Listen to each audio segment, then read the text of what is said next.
everyone. Welcome to the Ashley Barlow Company podcast. I'm Ashley Barlow, your host.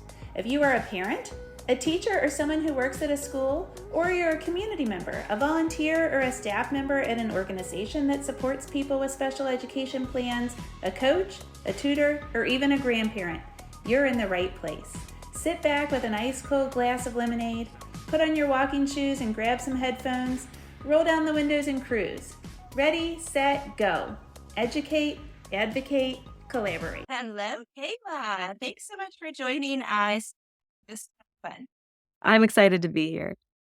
Yeah, so thanks so much for joining us.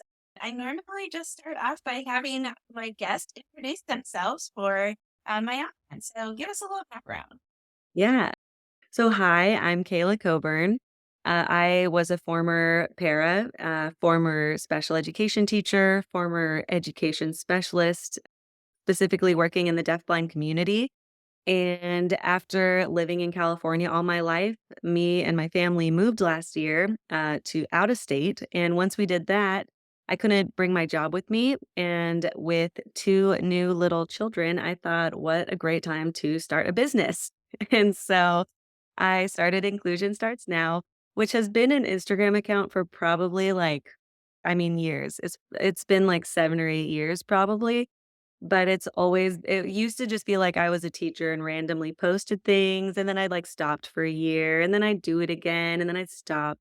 The last 2 years have been like the most consistent of me like being active on it. But it's connected me to so many great schools and working with schools and presenting for teachers and parents, and I will talk forever about it. So that is what I'm doing now. So good. So good. I mean, we need so many people in the space of inclusive education. And I just think you're doing awesome, awesome work, which is why I asked you if you would present at our conference. So towards the end of the episode, I'll have you talk a little bit about the presentations that you're doing because you're actually presenting the teacher track, not on the parent track. So A+ for that. You know, inclusion is very, very near and dear to my heart. It is the way that it was the path to me saying, okay, fine, I will start to represent families in special education. A little bit before my kid was school aged, I've done enough work in special education, having been an educator and being in the Down syndrome community and that sort of stuff. But once I saw the need in the Down syndrome community for inclusive advocacy, I was like, all right, I'll do it. So I'm curious, what do you think, like, what are schools and parents asking you about the most right now? I definitely think that I know the answer, but I'm curious what you're seeing out there in the West. Like, what are schools asking you about? What are teachers asking you about? Parents? What are some hot topics? Oh, well, I would say the thing I get asked the most is how to even start the conversation that people want their child or students included in their community. How to start it with the principal, with the higher ups, like in the district, the special ed director, how to even start that conversation. And I think what a lot of people are experiencing is that they'll like have the conversation, but then there's like no action plan. Like it kind of just falls through. And I know we'll talk about it later, but one of my presentations that I'm going to do, the one for the teachers. So all my experience as a special education teacher was that I was kind of pushing to include my students by myself. One school was for it and one school was not for it, but in both settings, all of my students made friends outside of our classroom. And it took, like a couple of sneaky ways of like putting inclusion into the IEP. So then it was like they had to be implemented because it's a legally binding document. And then the other way was just like genuinely befriending the community and getting people to trust me to try something new. And it's just like a very big mindset shift.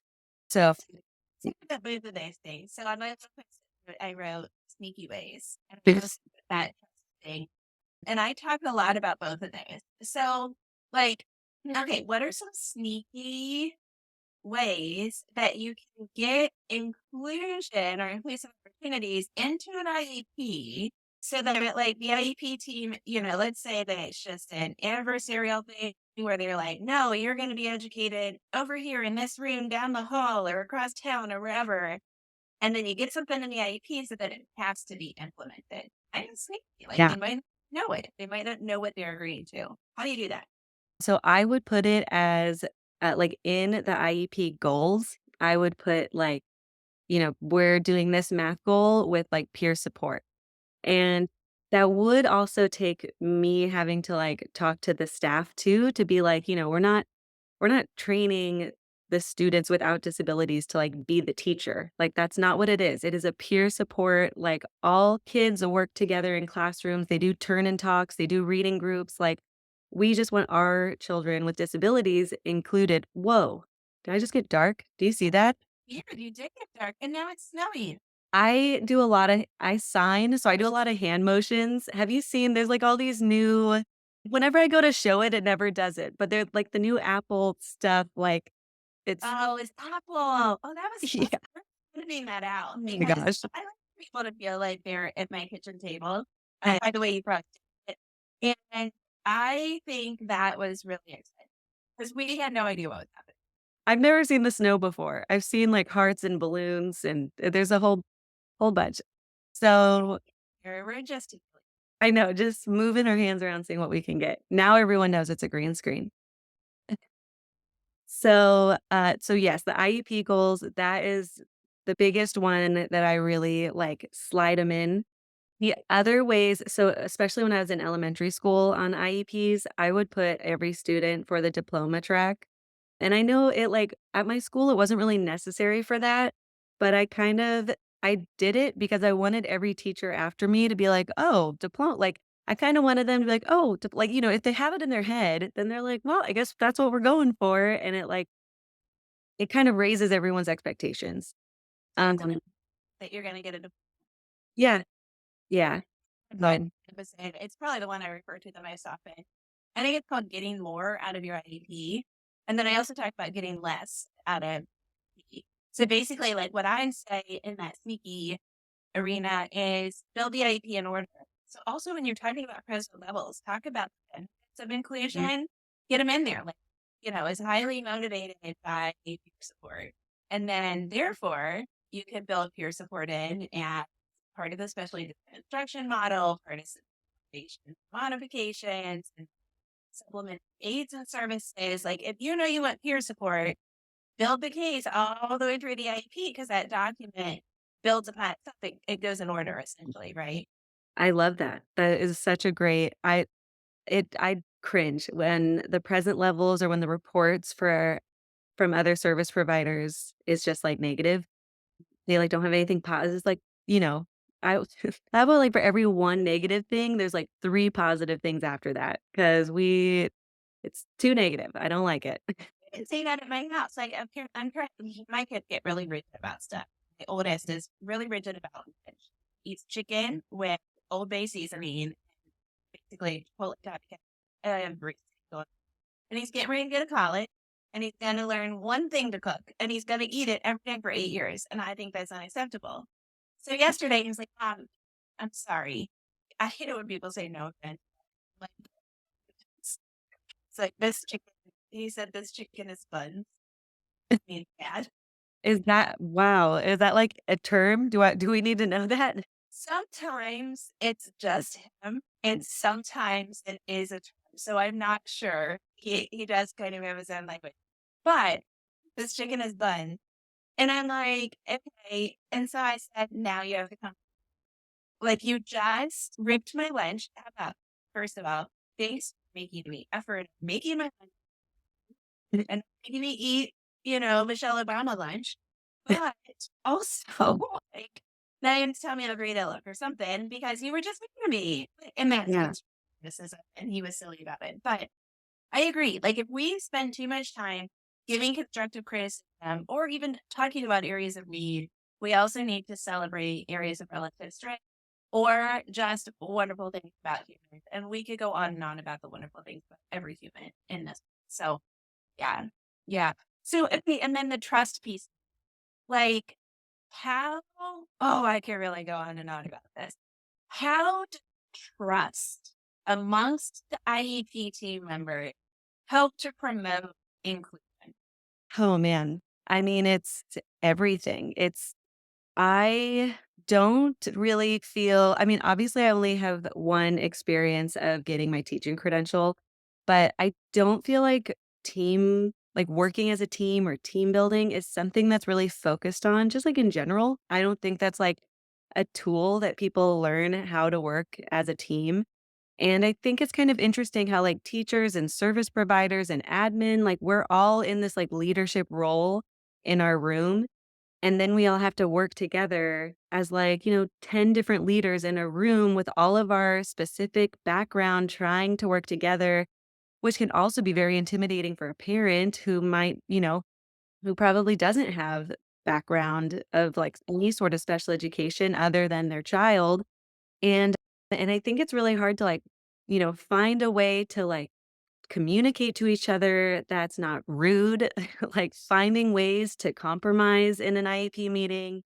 And yeah, I mean, I feel like the only IEP training I got that was actually about team building was like a presentation at a conference I went to, and it was like a doctorate student study of it. And I was like, that is great. Like, yeah, we kind of need to be told how to do this because, like, we kind of just, we get ready to lead. We're like doing all this stuff. And On yeah, Friday, January 19th, I myself presenting a called Building a Collaborative IEP Team, focusing on it's different really stuff. important. It's super important. And I approach it from the standpoint of like organizational leadership and uh, like mediation strategy, which has a lot of sociology in it. Have you ever read the book Five Dysfunctions of a Team? No, Oh, you've got to order it. I'm The going to write author this is down. Patrick Lencioni. It's one of those, I mean, you can read it in 3 hours things. And oh my gosh, Kayla, my listeners are tired of hearing about it, but it goes through 5 dysfunctions of a team. And I'm gonna ask a question and see like where you think the lack of trust starts, and then I'll tell you what the book says. But what it Oh, does is it gosh. comes through like a parallel story, like a hypothetical of a work team, and talks about what you're talking about, how you push one another, how the marketing people push the project implementation people, and then how finance influences that, and how they can do that, as you said, without being mean or rude, in order to get to a common goal, because we all want a common goal. And far too often, ego comes into it, kind of a lack of accountability comes into it. Do you do you see from parents or educators like a big roadblock to that trust? Is there a characteristic or a trait or something that you're like, if they could only be more, this I would would work? say vulnerable's the first thing That's it. that comes to mind.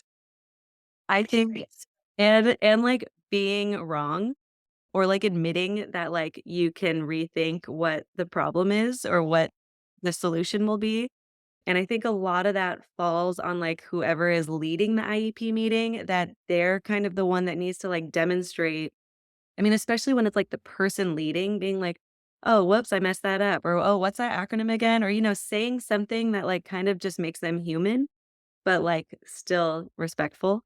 Like it's definitely, I don't, and this is probably part of that love-hate relationship I was talking about with social media, that like social media is not real. It's like what people post and show. And so it really takes away like our human mistake. Like even when people show their mistakes, it's like they're editing those videos, they're posting what they want to post. Like, and that's not what happens in like an IEP team meeting. That's not what happens in life. Like when you're talking, like there, are mess ups, there's silences, there's disagreements, and there's just like messy parts. And it's like, how do Yeah. we work together? Yes. And we have no Exactly. idea what we look like in an IEP meeting unless we're on Zoom. Like, gosh. Oh, and we're like, uh-oh, I don't look very happy. But you're exactly right. I mean, and I like my brand is literally perfect. But still, sometimes I do go to do like a super vulnerable post and think, oh my God, there's no way. And Yeah. posted some awful stuff, but they're like, who, but the cellulite was there or whatever. And you're right. And that has nothing to do with acknowledging our lack of information on a certain topic that we feel like we should know, or guilt and parenting, or acknowledgement that, sometimes we can't implement behavior strategies with consistency because we just lose or we're tired.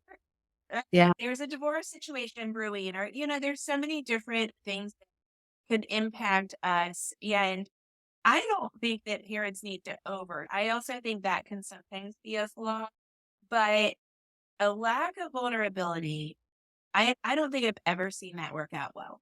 If you can't say, you can't ask questions. What are you talking about? What do you mean? I maybe I misunderstood. If you can't be honest and objective about the student or your experience at the school, in my experience, I don't think that's gonna work. Yeah.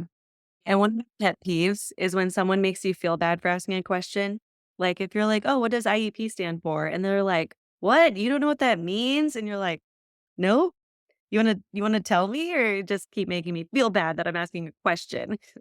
So, and I think it's like a really common response, and it's like we really have to kind of, I mean, I know I used to do it all the time, and it's like we really have to like notice that we're doing it. Me and my husband have a whole thing where it's like calling each other out when we feel like we're saying something that just like isn't, especially now that we have 2 small kids and one of them's repeating us a lot. We try really hard to focus on like, okay, what are we saying? We're not being negative like about ourselves or about other people. We don't like get into our house and like talk bad about things. Like we try really hard to like practice what we preach. And but that also requires us being like, okay, I don't know how to say this, but this is how I'm feeling. Like and yeah. And I know that too. I model that where I don't want to talk badly about somebody, but I need to vent.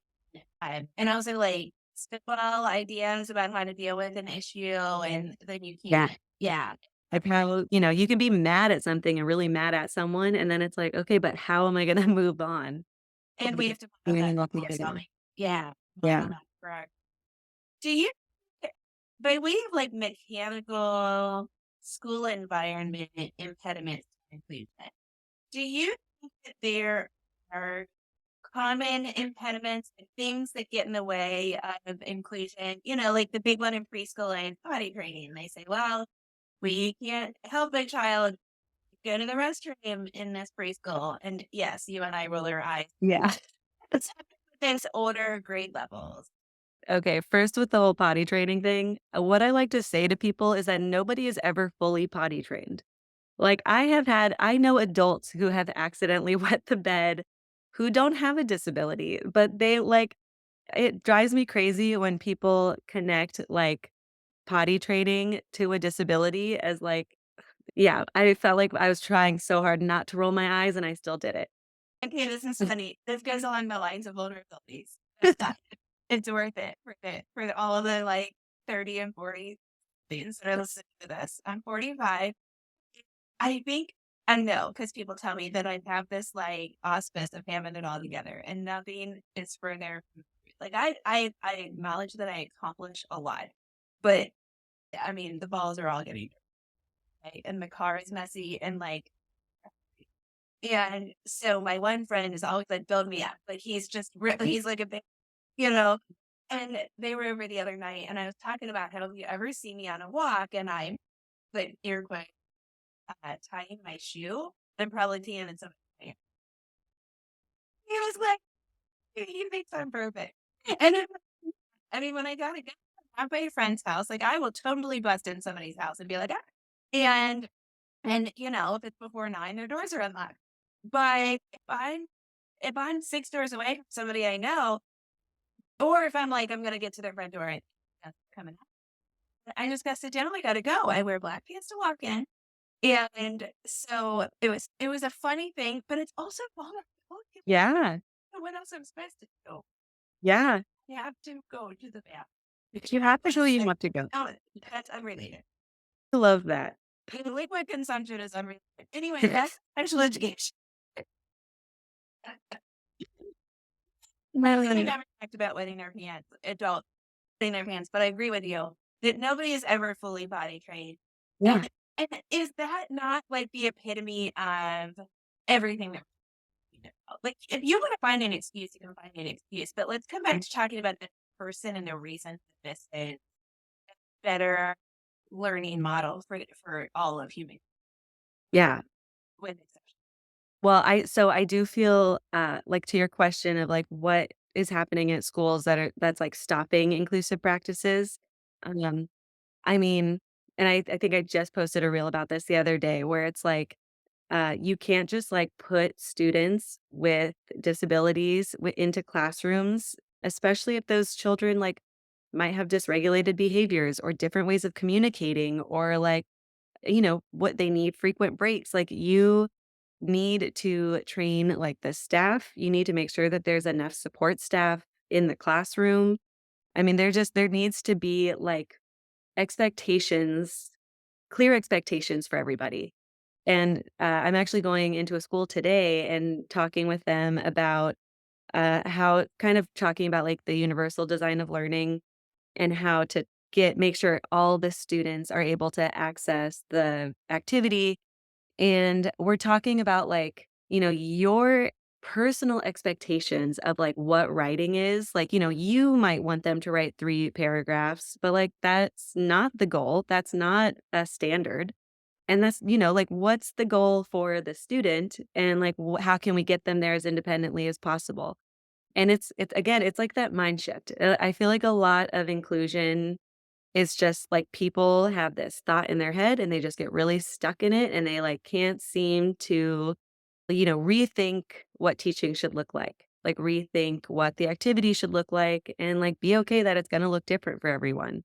I couldn't agree with you anymore at all. And even if you don't revamp your entire tier one instruction, like your entire whole instruction, with very simple modification accommodation, inclusion can be achieved even in districts where there is not a whole lot of financial support or a whole lot of resources, even if you can't get extra budget money and all of that stuff for resources.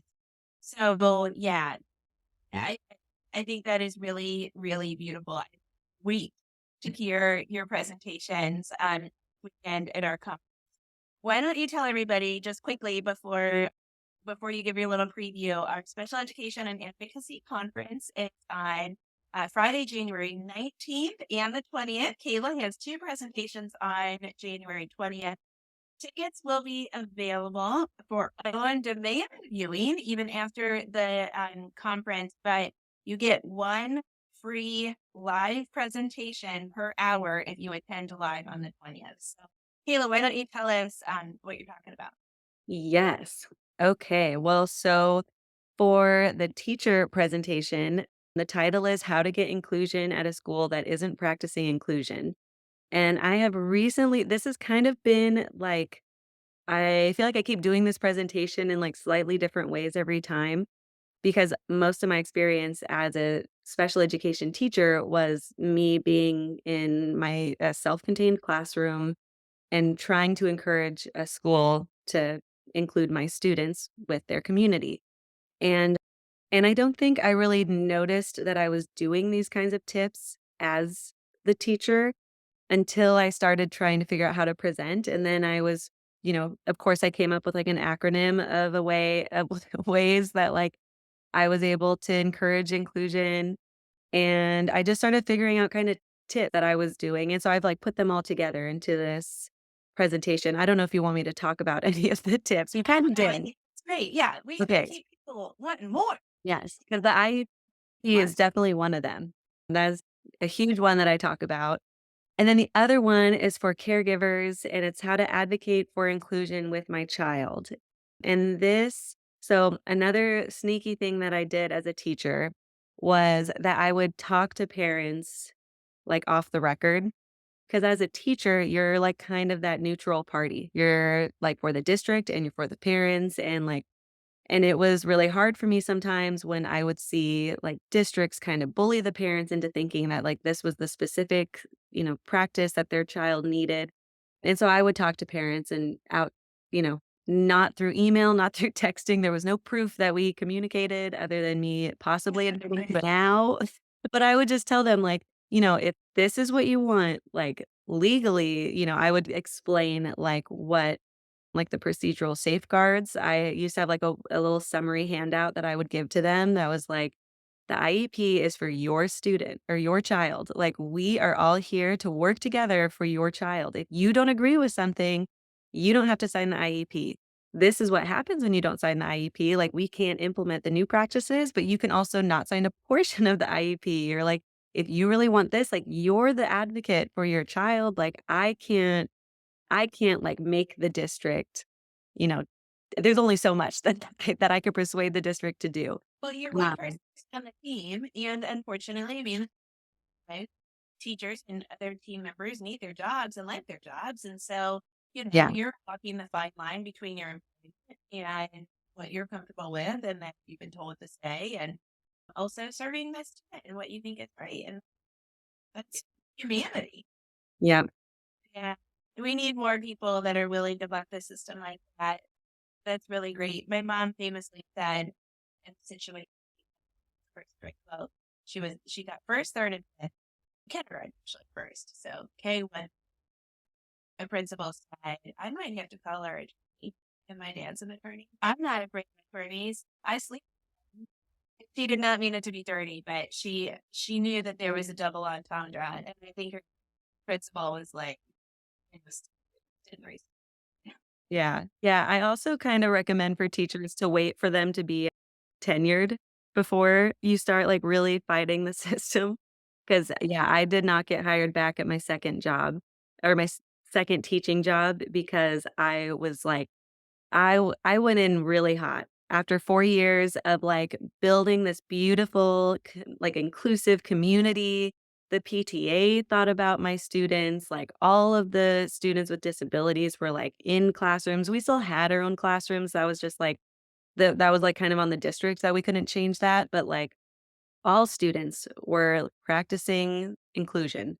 And all this everyone was good, like, it was a great experience. So then when I got to my second school, I came in real hot and they like, there was a school dance. It was with I was a 7th grade teacher at this point, and they had a school dance, and I was like, "Oh, cool, like, I want my kids to go. Can I have some permission slips?" And they were like, "Well, if your students wanna come, like, all their parents have to come." And I was like, "What? No, like, I'll be there. It'll be fine." And they're like, they just said their parents had to be there. And I was like, "Okay, well, I'll invite them, but they don't have to come." And so I had like 9 students. I even had another classroom like send a student, and it was me and one of the pairs in my room volunteered to come with me. And it was a great school dance. They had a wonderful time. They got one of them was, like, in a dance battle in the middle, and he did, like, his Fortnite dance. It was so cool, like, everyone totally loved it, and it was a great experience, and teachers came up to me afterwards, and they were like, "I had no idea that your students could, like, attend an event like this." I'm like, "Isn't that sad that we're stuck in a classroom because people won't let us, like, out?" And yeah, Oh, that so I mean, that just like, yeah, just so silly. But we, even if it's a little bit at a time, the more that we all do, the better it's gonna get. So, yeah. thank you for your work and thank you for the work of your business. Tell everybody where they can. Everything is inclusion starts now.